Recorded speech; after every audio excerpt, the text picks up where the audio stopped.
Hi again, everybody. So today I got a good one for you. Been experimenting with doing some photography, some light printing, using spices in the kitchen.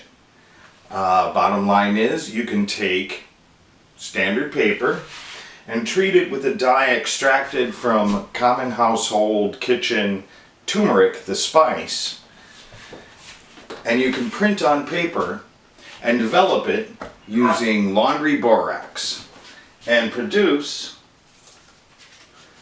contact print images of just about anything. This would also work with actually placing a photo positive on top and exposing it that way. This is a very old process. It was used for photography in the 1800s, but the process of using turmeric and other plant-based dyes to dye paper and textiles has existed for thousands of years. And what we're going to be doing is creating a photosensitive dye, a UV reactive dye that's going to expose using either sunlight or fluorescent lights or a black light, which is what I'll also be using, and then develop it, producing a printed photographic image. So without getting too much further into it, let's start. Alright, so the dye itself is really easy to make, and what we're going to do, I just use a shot glass. I would recommend using something glass or something disposable plastic because this dye, it really does stain almost anything. You get it on your hands, it'll stain them. You get it on the counter, it'll stain that. I would highly recommend you put down newspaper and all this wonderful stuff. So, in any case, we take standard turmeric. You can buy this at the grocery store in the spice section. And the measurements really aren't particularly important here. Teaspoon, I don't know, I'm taking maybe half a teaspoon total. I'm just putting in the shot glass there.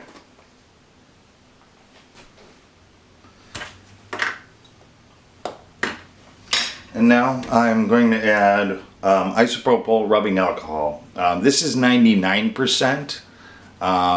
Most pharmacies, grocery stores carry 70%, 91%, and pharmacies are more likely to carry 99%. The basic idea here is that curcumin, the dye, is actually soluble in alcohol. It dissolves in alcohol, but it does not dissolve in water very well.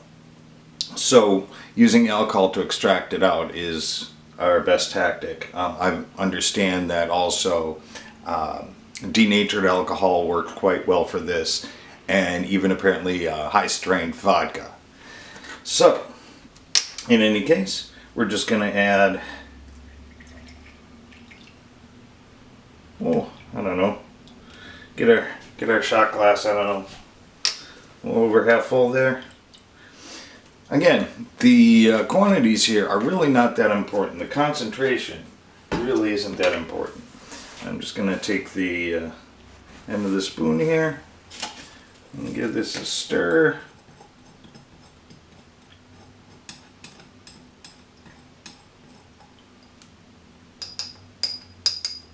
There we go. And I'm going to set it off to the side because it's done.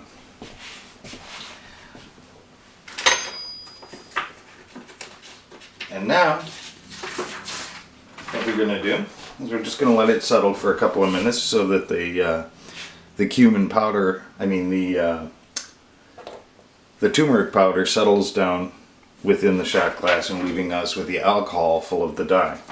So we're going to take a piece of paper. I think a full sheet's a pretty big surface to work with, really. So what I do is I cut cut it after folding it into 4 pieces. I mean, just so it's manageable size. And this is standard white copier printer paper, the same stuff you'd pick up just about any place. I just got it out of the stack for the printer, and it's pretty much the cheapest printer paper you can buy, whatever was on sale. I don't even know the brand. So, as you can see, cut it into 4 pieces. And what I'm going to do is use a styrofoam plate, or again, you want to use something that's either glass or disposable, because this stuff will in fact stain china, all this sort of stuff, and you really don't want to do that. So what I do now is I've got our paper cut up in pieces here, and we need to now saturate it with the dye. Now, I've seen other sites and suggestions, and they go into this whole rigmarole about running the dye through a filter beforehand and everything else. And at the end of the day, it kind of seemed unnecessary, so I'll show you what I did.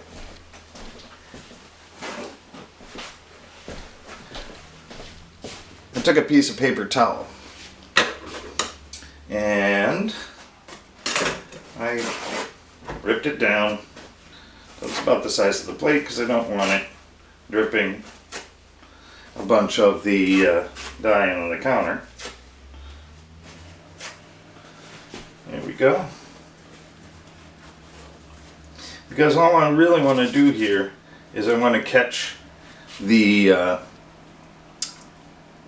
powder and let the ink, the yellow dye that's now come out of the turmeric, come out, go through and dye the paper. But you can see the turmeric itself there. It's actually staying on top of the paper towel. All right, I've just dyed the paper. One of the advantages to using the higher concentration alcohols is that it'll tend to dry faster too. But as you can see, this brilliant yellow.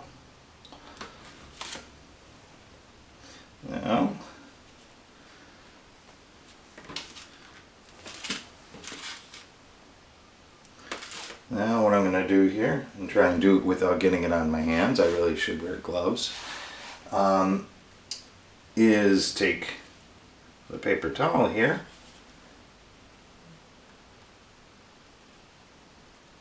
let it drain off,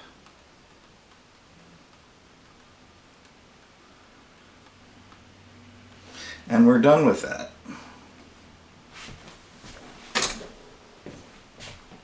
So now we've got paper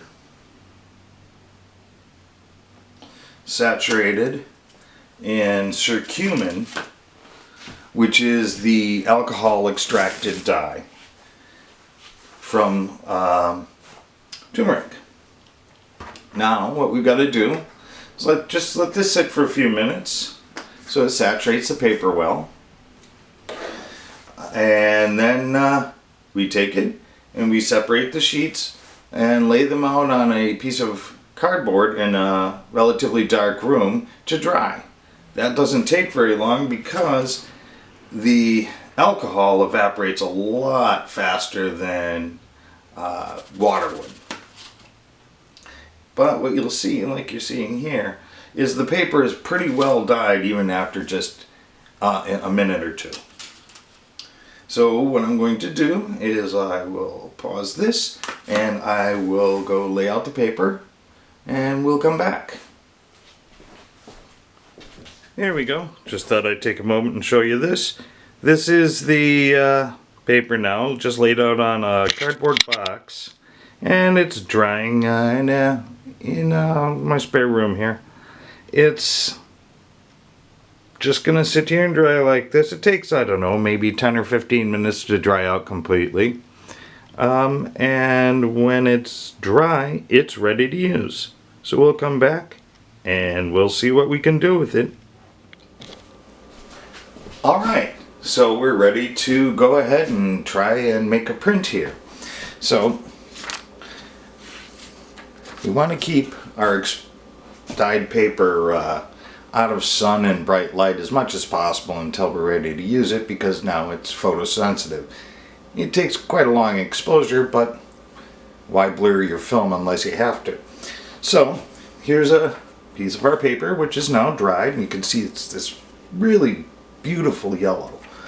So I'm going to take it, and I'm just going to put it, this is a cheap photo frame that you'd buy at Walmart or wherever you might go.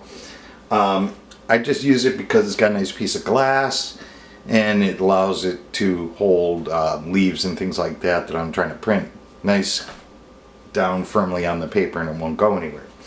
So this time I got here's a maple leaf here. Put that on there. Got something that looks like, I don't know, looks like the top of a carrot. I don't know, these are just stuff from the yard. I just went outside and picked some stuff, and right by the doors I went to put the dogs out, so. And this, I'm going to see how it turns out. I don't know if we can get this flat. This is a violet. Now violets have interesting coloration, and especially because they look really interesting under ultraviolet. So I'm thinking that it might take an interesting image if we can get it to image the flower. So we'll see. Try and get him in there. Get off the stem.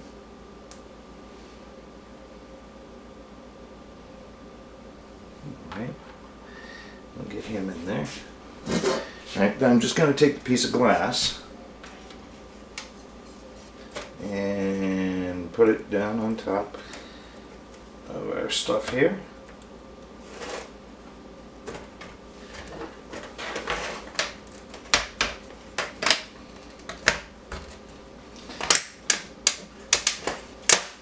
To hold it in place.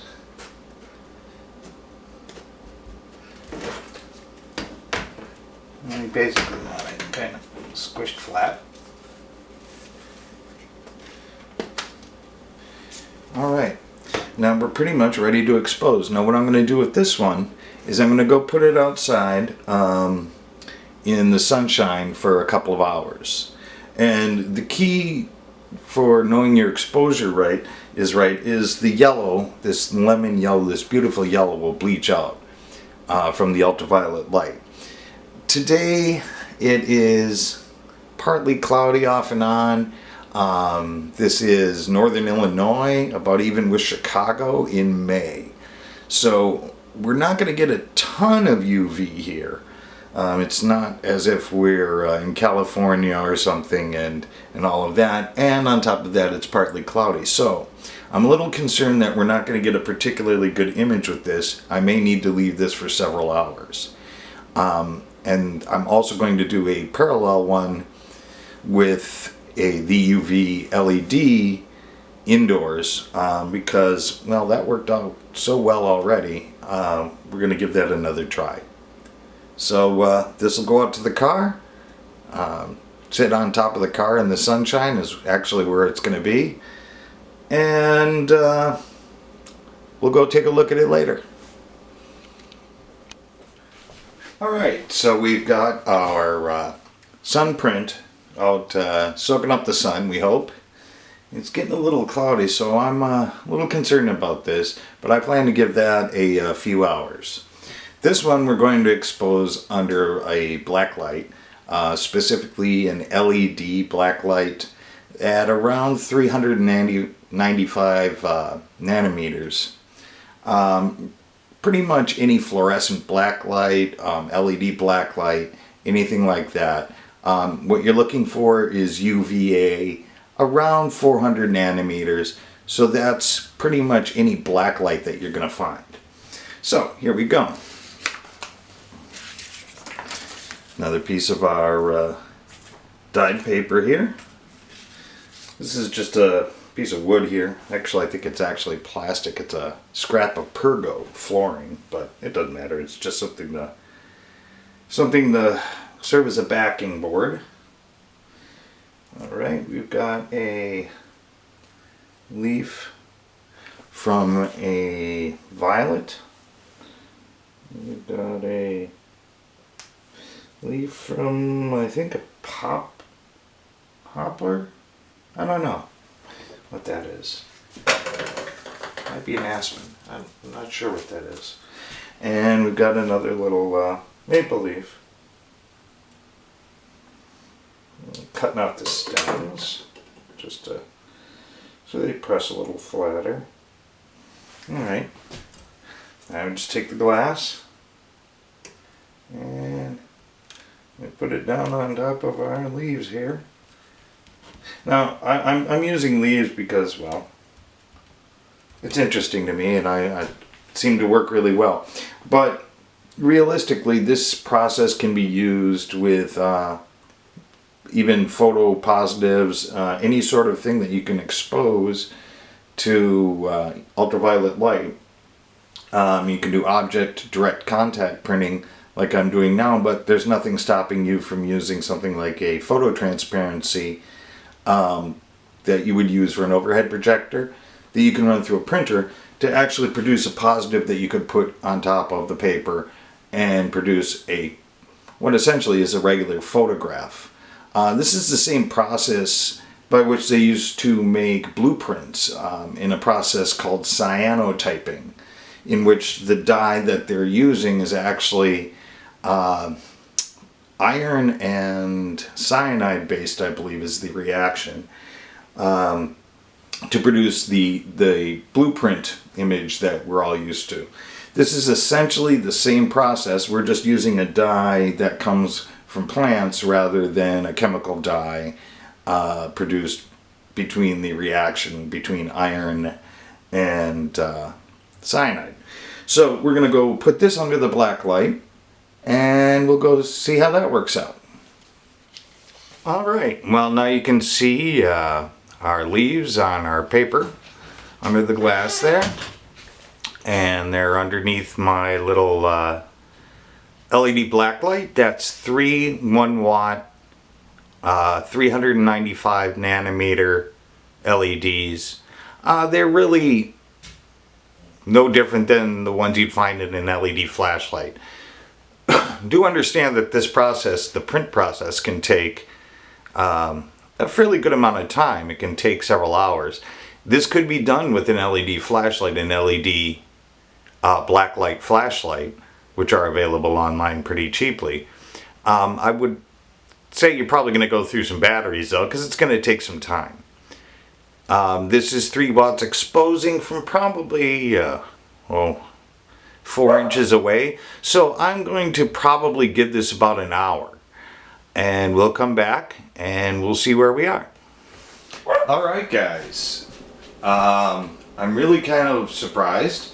The Anthotype I placed out on top of the car in Chicago, May, semi-overcast, I figured would take much longer to develop, would take much longer to expose. But when I looked after about 2 hours, it looks pretty well exposed in that you can see that the paper itself is no longer that brilliant yellow. It's bleached almost white. So what we're going to do is we're going to open it up.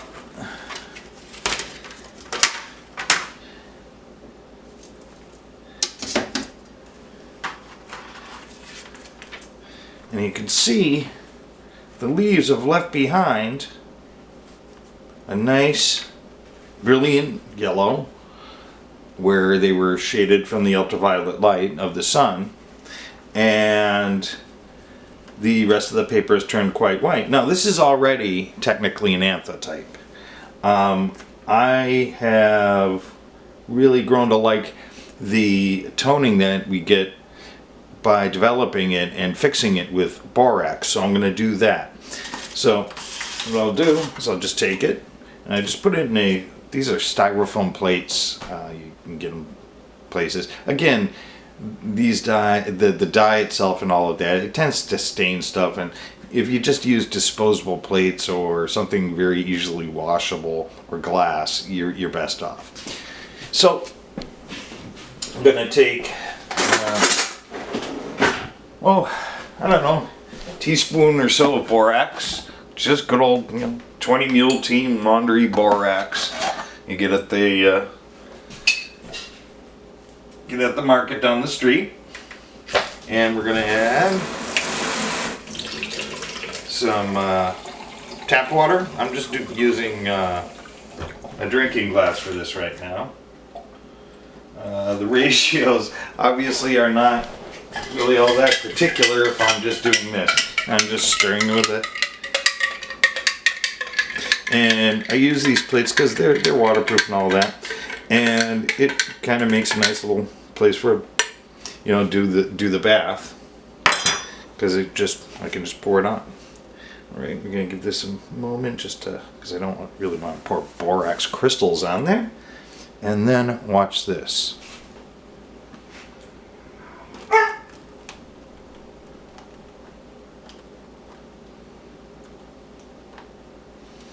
Okay. See, the borax turns the yellow curcumin into the borax complex of curcumin, which is this reddish brown color that you see here. And we're going to let this sit in the bath here and develop for a minute or two. And as you can see, the contrast is really coming in now. And this is just laundry borax. I mean, none of this stuff is caustic or will harm you. So putting your fingers in it isn't going to hurt you.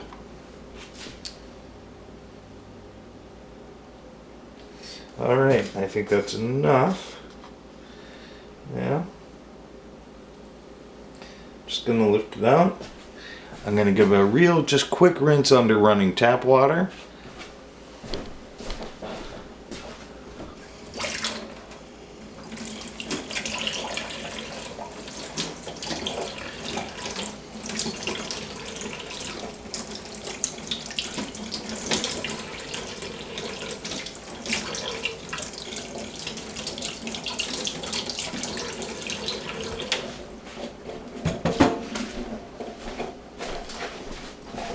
And then we're just going to let it dry. I found the best way for this is just to take a couple of pieces of paper, just normal copier paper, and just lay this right on top of it.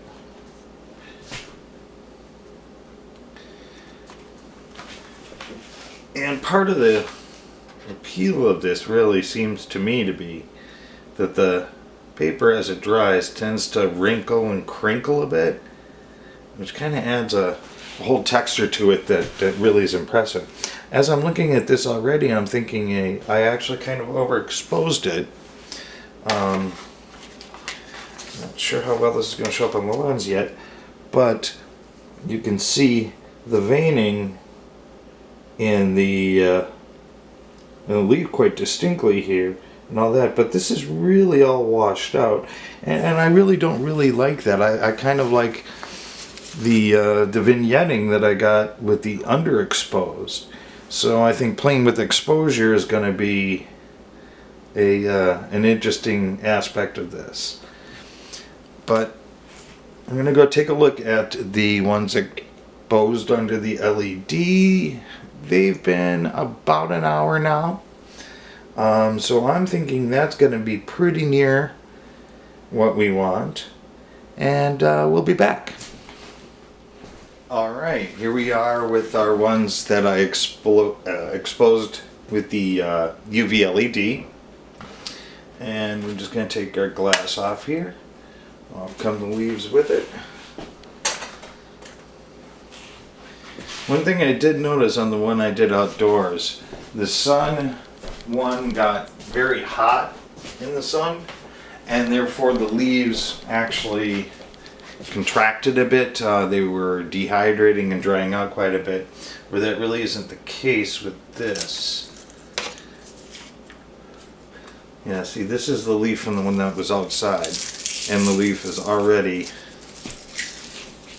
dehydrated. And the leaves that just came off of this are still soft and green, so I just one aspect to think about. So we've got our exposure here. It looks pretty good. So I'm gonna wait.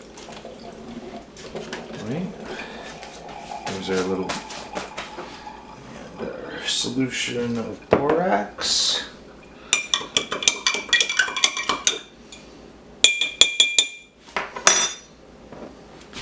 And here we go.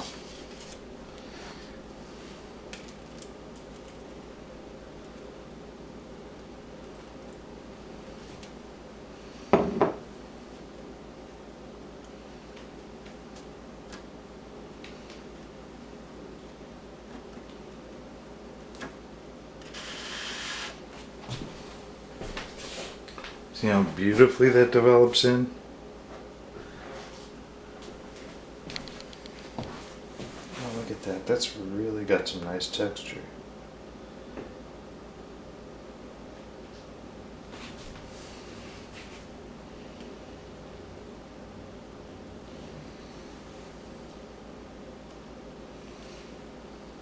Alright. Again, just like the other one. Give it a little soak time in here, just for a minute. I don't want to leave it too long, I don't think, because it really doesn't seem to develop more. It's just more the reaction appears to pretty much be done in the first minute.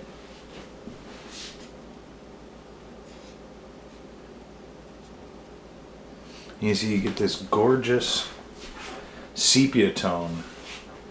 Really reminds me of, you know, the oldie-timey photographs. Alright, so I think we're good here. I'm going to give this one. Here are our two dried and finished anthotypes.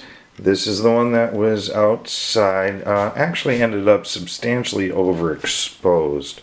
You can see the veining quite well in the leaf, but I'm less pleased with it because it's so washed out. And this is the one that we did under the LED. Now again, I think I maybe overexposed this more than I really wanted to. There's a lot of experimentation involved with doing this. But the process works quite well. Now what I'm probably going to do is I'm going to spray these with a little bit of polyurethane, because that has a tendency to protect images from ultraviolet light and further oxidation, which would make the image fade. Worked out very, very well. I really do suggest that you try it, and I'm glad you watched my video. I hope you enjoyed it, and like and subscribe and all that good stuff. We'll be back soon doing more stuff we probably shouldn't be doing. Signing off.